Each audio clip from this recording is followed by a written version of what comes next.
폐성면 볼게요. 폐성면 같은 경우에는 밑에 있는 내용들은 그냥 읽어보시면 되는데 건조 오염물 함량을 기준으로 해서 성면이 1% 이상 함유된 제품이나 설비 등의 해체, 제거 시 발생하는 것. 그러니까 1% 같은 경우에는 거의 대부분이라고 보시면 돼요. 성면에 나오는 모든 것들을 제거를 하거나 해체 같은 것들을 할 때 발생하는 것들은 모두 다 폐성면이라고 보는 거고 지정 폐기물로 보는 거고요. 그 다음에 답원에 그냥 참고적으로 보시면 성면의 제거 작업에서 바닥에 비닐 깔거든요. 이런 것들이나 아니면은 방진 마스크, 작업복 이런 것들도 다 지정 폐기물이에요. 아시겠죠? 그 다음에 8번에 보시면 PCB 함유 폐기물 얘도 체크할게요. 액체 상태의 것이 있고요. 액체가 아닌 것, 주로 이제 고체 같은 것들이 있잖아요. 그쵸? 액체 상태인 것은 1리터당 2mg, 얘 바꾸면 2mg/L거든요. 만약에 폐수처럼 되어 있는 액체 상태인 어떤 폐기물이 있는데 그 안에 PCB가 2ppm 이상 들어있다 그러면 지정 폐기물이에요. 그 다음에 액체 상태가 아니다 라고 하면 0.003mg/L.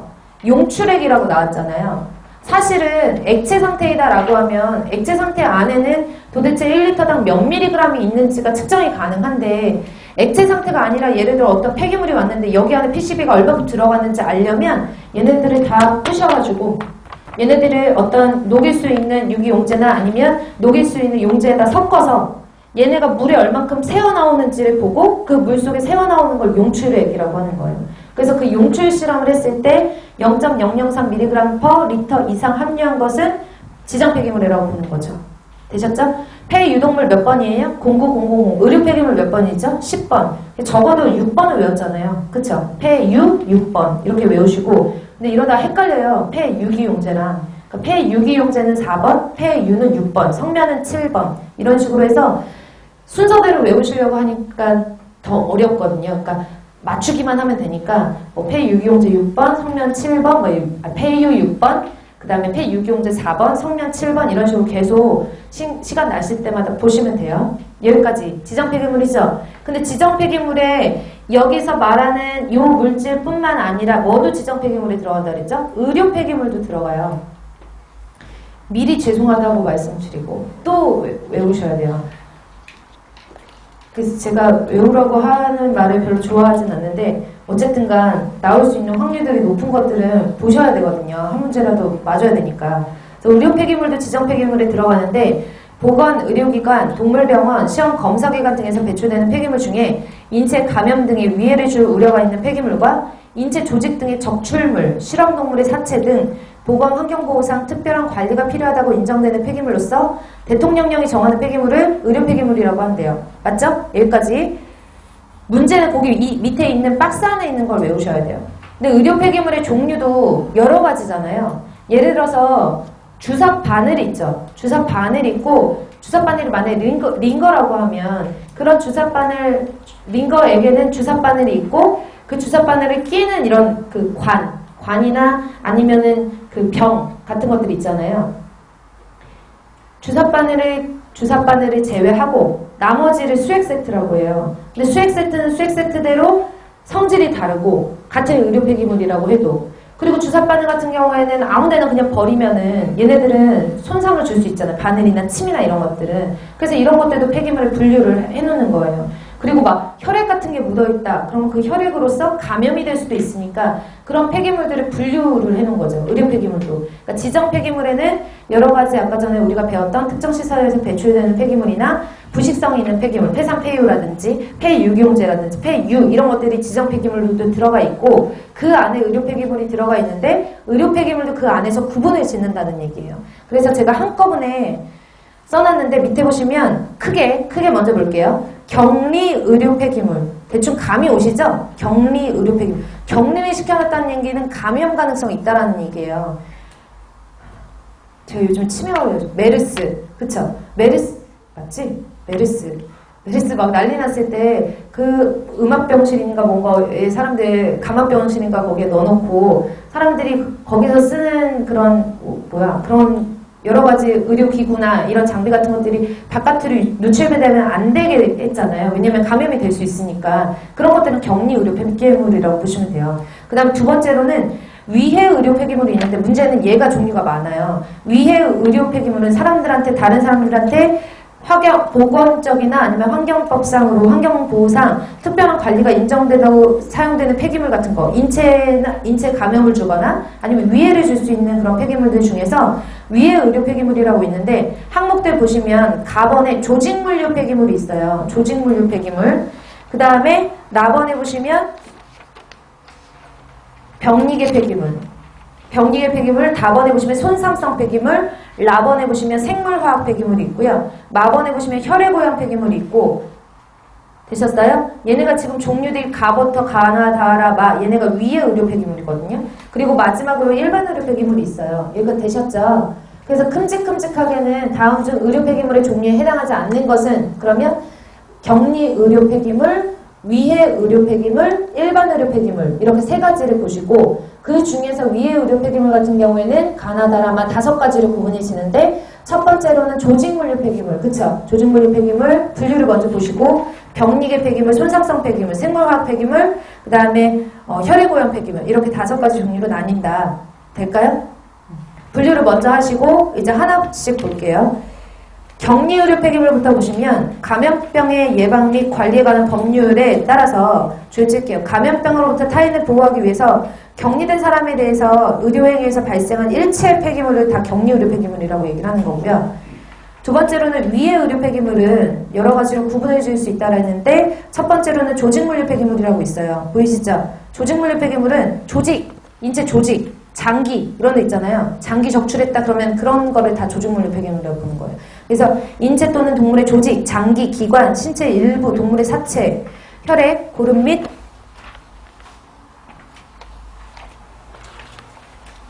다음번에는 센스 있게 한 장의 표로 만들도록 노력할게요. 오늘만. 혈액 생성물 같은 것들 있죠. 혈장이라든지 혈액제제 이런 것들은 다 어디에 해당해요? 조직물류 폐기물에 해당이 돼요. 되셨나요? 그 다음에 나번에 보시면 병리계 폐기물이라고 있어요. 병리과라고 아시죠?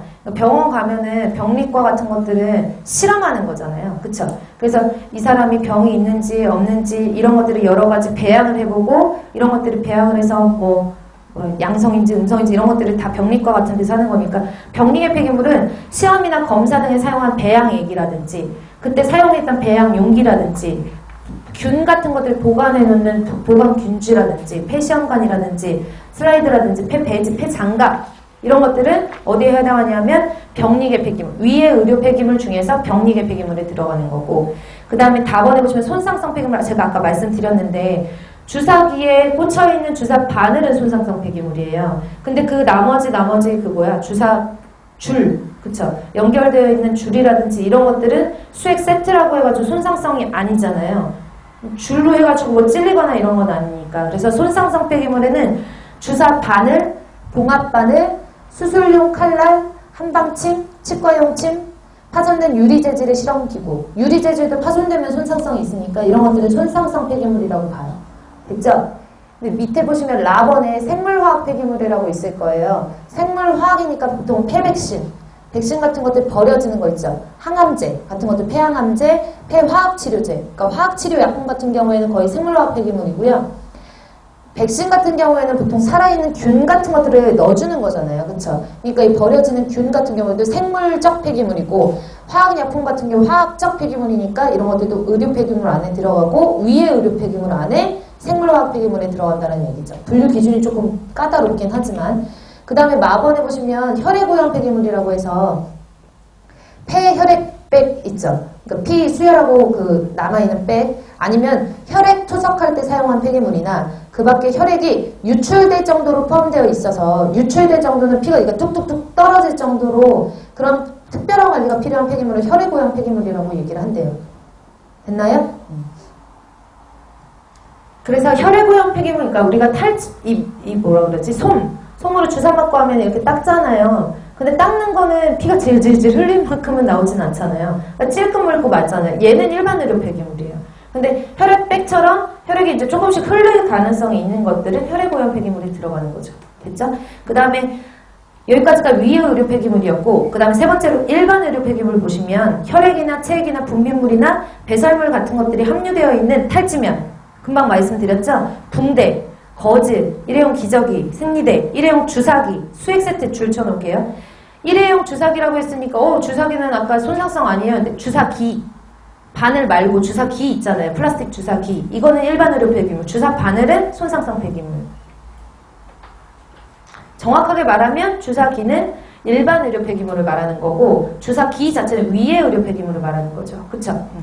그래서 이거 구분 잘 짓고 보셔야 돼요. 이런 폐기물 같은 병원 같은 데 가시면은 아무 데나 안 버리잖아요. 그래서 밑에 보시면 5의 2에 의료 폐기물 전용 용기란 의료 폐기물로 인한 감염 등 위해 방지를 위해서 의료 폐기물을 넣어서 수집, 운반 또는 보관에 사용하는 용기들을 말하고 5의 3을 보시면 처리란 폐기물의 수집, 운반, 보관, 재활용, 처분들을 말한다라고 했는데 5의 3은 줄 칠게요. 얘네들을 처리한다라는 거, 의료 폐기물을 처리해야 된다. 의료 폐기물뿐만 아니라 폐기물을 처리해야 된다라는 거는 수집부터 시작하는 거예요. 내가 폐기물을 갖다 버렸죠. 그러면 쓰레기를 쓰레기 봉지에다 갖다 버렸어요. 그러면 그거를 지방자치단체에서 거의 대부분 이걸 수거를 해가잖아요. 수거부터 처리한다고 보는 거예요.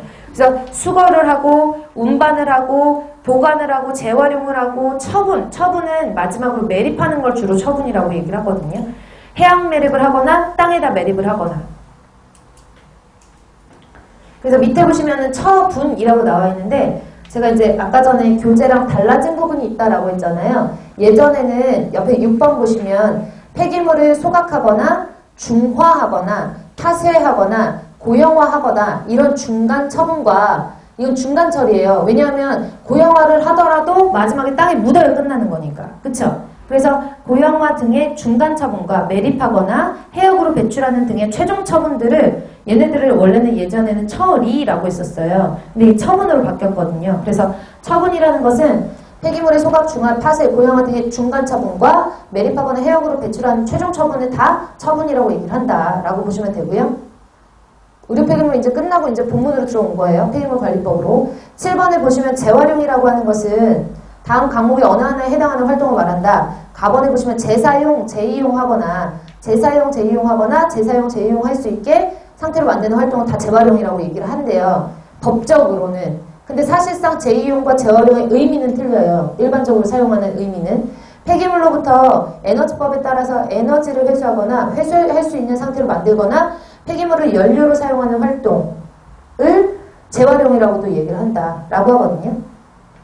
그래서 고형연료라고 하는 게 있어요. 뒤에서 배울 텐데 RDF라고 하는 고형연료가 있는데 고형연료가 뭐냐면 폐기물을 가지고 연료를 만든 거예요. 그러니까 폐기물 중에서 선별을 해요. 우리가 도시 폐기물 같은 경우에는 시골에서 나오는 폐기물에 비해서 종이류라든지 목재류 같은 것들이 많이 들어가 있거든요. 종이, 플라스틱, 목재 이런 것들은 공통점이 뭐냐면 잘 타요. 그래서 탈 수 있는 물질을 가연성 물질, 탈 수 없는 물질을 불연성 물질이라고 했을 때 불연성 물질이 많이 나오는데 이걸 아무리 뭉쳐가지고 잘 만든다 하더라도 연료를 쓸 수 없잖아요. 그러니까 탈 수 있는 도시 폐기물이나 이런 것들 중에서 탈 수 있는 가연성 물질만 선별을 해서 얘네들을 동글동글하게 말아놓고 형태를 만들어놨고 얘를 연료로 쓰는 거예요. 이런 식으로 고체 연료를 만들어 놓은 걸 RDF라고 얘기를 하고 이런 것들도 재활용에 들어간다는 얘기예요. 아시겠죠? 법적으로는.